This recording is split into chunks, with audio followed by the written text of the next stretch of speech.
Hello， 大家好，我是拳爸。那久違的对策影片，雖然說又是金伯利的，但實在是因為成功了嘛，所以就貼出來分享給大家咯。這次的影片大量的會是使用會員影片中的金伯利對策概念中的片段哦，我會直接把它剪進來，那會比較剪重點，比較瑣碎的細節，或者有一些已經被我淘汰的對策，我就不把它貼進來了。首先，金伯利的前重腳其實是一個很哈妹的東西，它可以快速的靠近。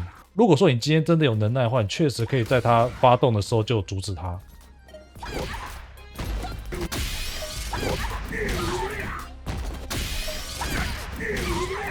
那我們大家都知道，這個在實戰中基本上是不太可能的，因為金伯利它就是一個突擊技呢非常迅猛的一個角色，它有各式各樣的突擊，而且比较起來的話呢，前重腳其實威脅性是比較低的。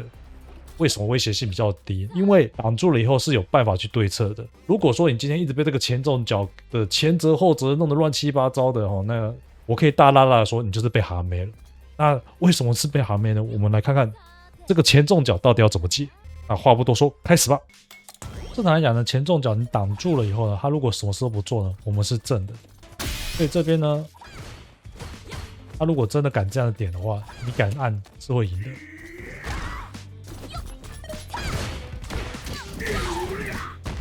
但這個地方就是它會有派生，如果我們真的這樣子去敢按的話，那我們就吃招了。老傷的數點呢又是下段，就吃虧。那在這邊呢，最早的共通的對策呢是站立數點，哦，就可以把它打到了。那無論是打背呢或垂直跳，輕手都可以點掉。那點掉可以幹什麼呢？就是 APP 或者說 AOD 的空抓，或者你單純的這個下重腳，這樣也可以。而如果他今天不派生的話，我們用站中腳。他如果真的點得很快的話呢，我們是相殺。這也是這個地方呢，老傷比較跟其他角色比起來呢比較弱一點的地方。但是在這邊呢，畢竟我們是正的，所以說沒有太糟糕。所以在這部分老傷就稍微要做點功課。全角色共通的這個站輕手對策啊，对老傷來講有個地方很糟糕。剛有說了，我們這個慢，但是我們銀帶長，但這個長也帶來了一個結果，就是我們會被後派生給打到。這是金伯利他們常常會對老傷玩家做的事情，因為大部分人都是用站輕攻擊嘛，但是金伯利可以用這種方式去打到老傷。那這個東西猜錯幾次，雖然說沒有關係，可是呢，就會變成被白嫖，所以老傷這部分還是會需要一些對策的。那我們已經知道了站輕手的部分是這樣，那這個後跳的部分該怎麼處理呢？可以選擇綠衝。那這個距離呢，有可能會讓你回空。有看到，就是要一個很剛好的位置才可以打到3下，但也不錯了。畢竟這樣子我們就卡好位置，那甚至也可以直接過去抓他。其實我在實戰中這個綠衝抓還蠻常抓到後跳的人。那如果他出攻絕對是什麼樣子？首先就是一樣，雙手是會贏的。綠衝中手會贏。那指令頭基本上也不會被打到。那綠衝遇到其他派生會怎麼樣？我現在是打背的，可以這樣。這個也是我在實戰中會發生的事情。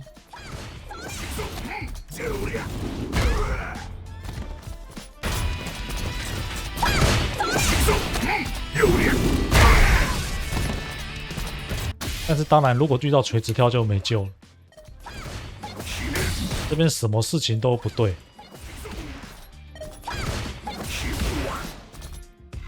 這剛好被卡在一個都沒辦法做事情的地方，而且你要說抓大絕啊，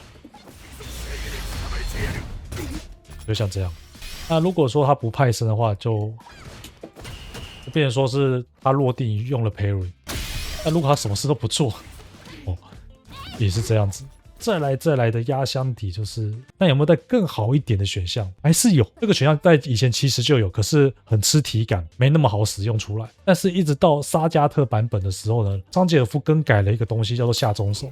下中手他把它壓低了，一壓低了以後呢，對策就很好用了。首先垂直跳，只要你最速，就是可以把它打下來。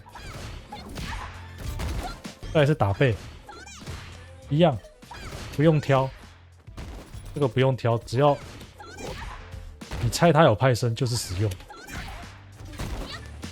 那這個選項跟輕手很像，但是他贏了什麼東西？就是這個後跳踢啊，我們不會被打到，很安全。那運氣好就會發生這種事情，就是我們還掃到他，就是運氣好的時候會發生。類似這樣，那硬要說他會輸什麼，當然就輸給了不派生，然後數點嘛。這個當然會輸。下中手可以做什麼事情？打到了可以幹嘛？當然是 PP。下重腳，當然都不花資源。如果你想花資源的話，當然可以用 OD 指令頭 ，OD 空抓，他也可以做到一件事情，就是戰輕手可以做這件事情。啊，下中手自然也可以做到。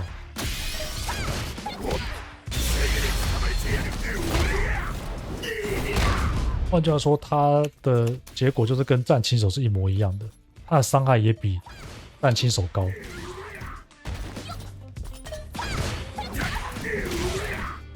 目前我在實戰中的話，這個東西是真的有用。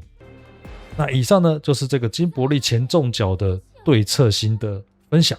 那再講一下，就是這些影片內容呢，在我的對策概念都有。那对策概念呢，差別就只是在我沒有實踐，必須很負責的說，就是裡面的內容呢，不保證有用，因為就是概念而已。有很多在實驗階段，或者是有些在摸索的階段，因為缺乏了實戰的素材，所以我就不分享出來。那本次這個影片呢，是屬於就是成功了，我們的對策是成功的，所以就把它分享出來了。